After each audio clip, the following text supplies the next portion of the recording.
Okay, so now I'm going to show you how to put it together. We're going to go backwards. Okay, first we're going to start with this piece. This is a plastic cap, like the plastic cap off of anything, like they used to have on spray paint cans, but they don't anymore. It's got to be the plastic cap that has the round cap and then the little plastic circle on the inside. I got this off of a can of Scotchgard, but like I said, they're starting to not make the line that has the clear cap anymore. So whatever you can get, you get. Okay.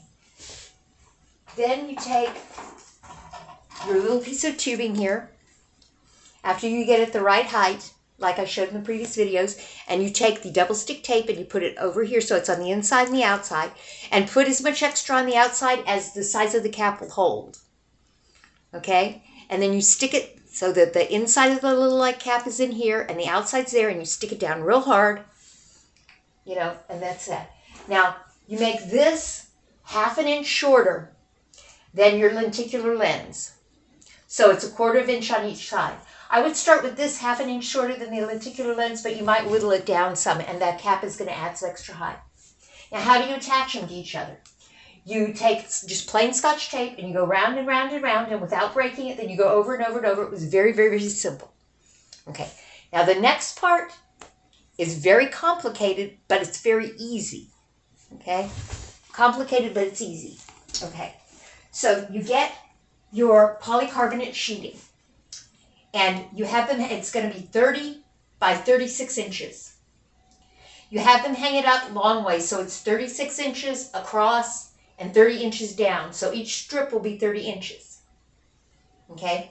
And you have them cut out of each lenticular lens, you'll need 2. I mean, out of each polycarbonate, you'll need 2. You have them cut 8 3-inch strips. And then what's left over on the end, you have them cut that 1/2 inch shorter, then your lenticular lens is going to be long ways this way. Okay? All right? Then you take 4 pieces of this 30-inch long stuff, and you put a bend in the front of them. Here, here, here, here. 4 pieces. And I'll show you how to do that in just a little while without any special equipment. You make sure it's at a right angle.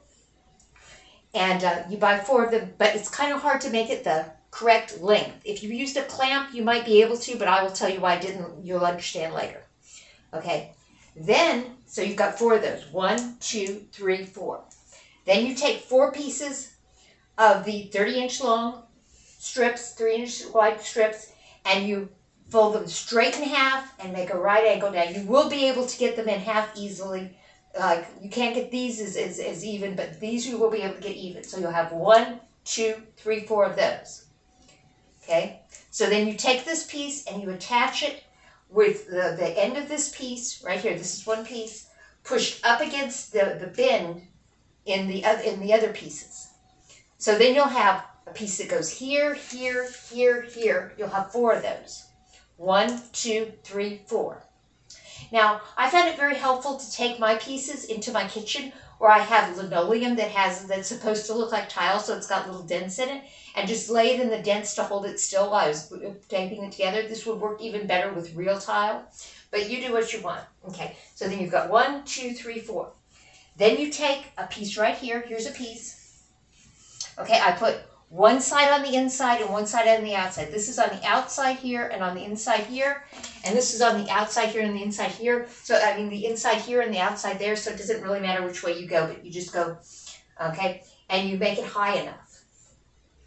Okay? And you just do that with the double stick tape. You just go strip after strip after strip after strip after strip after strip after strip after strip after strip after strip after strip after strip. So then you'll have 2 pieces that go, you'll have 2 pieces, after you put this piece here, you'll have 2 pieces that go 1, 2, like this, down there, and there. Then you take your pieces that you had cut 1/2 inch shorter than your lenticular lens, and you put them right here. See, they're here and here. You push them, you start out by pushing them all the way back here. Don't do it in the front because the front is not, these are not quite the same length. But you push it all the way back here, and then all the way to the sides, okay, and all the way there, and that'll self-straighten it. And you put another piece here, and any leftover pieces you put here, because the more pieces you have here, the more flexibility you have where to put that. Okay, and you just use strip after strip after strip after strip. Okay, then, let me turn this sideways. Then you take 2 pieces, okay, and you take them halfway down, strip after strip after strip, and then you leave half untaped right here, so you can use this as legs to stabilize it. You see? You put one on each side. Okay? Then you get these. Okay, this is called a Russell and Hazel collator. It's acrylic. But any kind of letter holder like that will do, as long as it's heavy, because the purpose of acrylic is frequently to make it light, so you want to make sure it's heavy. Okay? And you take it and you put this right in here. Okay? And then you do it on the other side. And that stabilizes it. Because before, if you hit it from the side, it might tip over all the way. Okay? And then you have it. You just attach your lenticular lens, which I will show you how to do in just a minute.